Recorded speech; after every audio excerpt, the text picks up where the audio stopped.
आमचे नेते कल्याणची गोरंटी की जालना विधानसभा मतदारसंघातून 50,000 सर्वप्रथम जालन्यामध्ये आमची जालना विधानसभा मतदारसंघात मदतीकरणाची 2 बैठका झाल्या आहेत।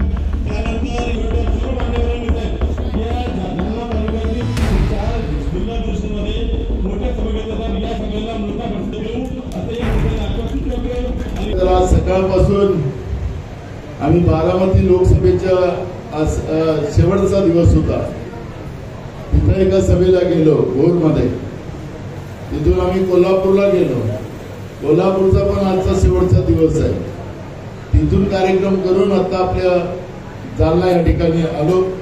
अजूनही 2 ठिकाणी पुढे सभा आहे, त्यामुळे आम्ही थोडक्यात या ठिकाणी आपल्याला सगळ्यांना मार्गदर्शन करूनच पुढे जायचा निर्णय घेतला आणि त्यामुळे आपल्या सगळ्या प्रमुख पदाधिकाऱ्यांची या ठिकाणी ही सभा आपण या ठिकाणी बोलावलेली आहे। खरं तर ज्याप्रमाणे सगळ्यांनी सांगितलं की महाराष्ट्रामध्ये ज्या पद्धतीचं वातावरण आहे, आपलं पहिले नागपूर विभागातल्या निवडणुका झाल्या, त्या ठिकाणी 5ही जागेमध्ये आपले काँग्रेसचे उमेदवार होते, महाविकास आघाडीचे उमेदवार होते। 5ही जागा आपण पहिल्या टप्प्यातल्या जिंकतोय आणि गडकरी सुद्धा निवडणुका हारतात। दुसऱ्या टप्प्यामध्ये पुन्हा अमरावती विभागाच्या निवडणुका झाल्या, तिथेही 5 जागा होत्या। आपली इकडली नांदेड होती मराठवाड्यातली, या त्याही 5 आणि नांदेड आणि परभणी आणि हिंगोली दुसऱ्या टप्प्यातल्या या सगळ्या जागा आपण जिंकतोय, नांदेड सहित। आणि आता तिसऱ्या टप्प्यातल्या मी परवा लातूरमध्ये होतो, सोलापूर, कोल्हापूर आणि बारामती असेल, अशा खूप जागा आता तिसऱ्या टप्प्यातल्या आहेत। या तिसऱ्या टप्प्यातल्याही जागा आपण महाविकास आघाडी म्हणून जिंकतो आहे। राज्यामध्ये 45 जागा आपण जिंकतो आहे, पण ही जागा जी आहे जालन्याची, ही 14 टप्प्यातल्या निवडणुकीत आहे।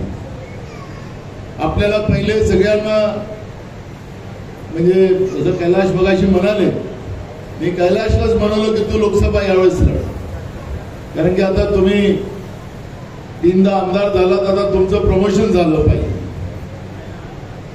जालन्याच्या तुमच्या लोकप्रिय आमदाराचं प्रमोशन करायची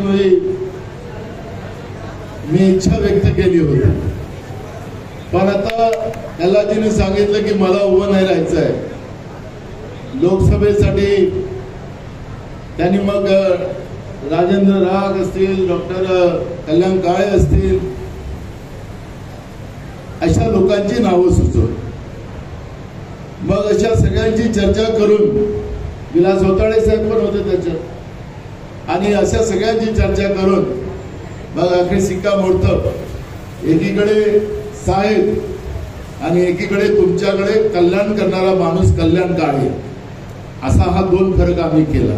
कारण की ते रावसाहेबच राहिले, ते हवेतच राहिले इतके वर्ष, त्यांचा सामान्याशी कधीच नाळ जोडलेली नाही। पण आपला कल्याण काळे हा जमिनीवरचा कार्यकर्ता, याला जालन्यातून लोकसभेला निवडून पाठवायचा हा निर्णय पक्षाने घेतला आणि डॉक्टर कल्याण काळेला आपण तिकीट दिली।